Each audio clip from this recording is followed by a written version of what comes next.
Pas sanksioneve amerikane ndaj NIS, kompanisë rafinerisë së naftës serbe me pronar rus, presidenti Aleksandar Vučić ka deklaruar se giganti rus i energjisë Gazprom është në bisedime me kompaninë hungareze MOL për një shitje të mundshme të aksioneve të tij. Kemi informacione se përfaqësuesit e Gazpromit po bisedojnë me kompaninë hungareze MOL dhe ne nuk kemi asgjë kundër kësaj. Hungarezët janë miqtë tanë, u tha Vučić gazetarëve. Presidenti serb tha se procesi duhet të arrihet deri më 15 janar.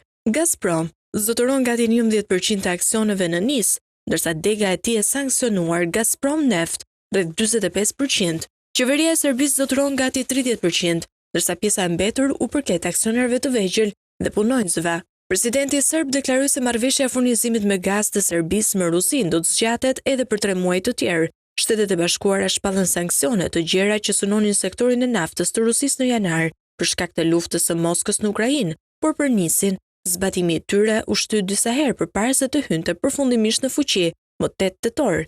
Beogradi është përballur me presion nga vendet perëndimore për të harmonizuar me sanksionet e BE-s ndaj Rusisë, por ende nuk ka ndërmarrë veprime në këtë drejtim.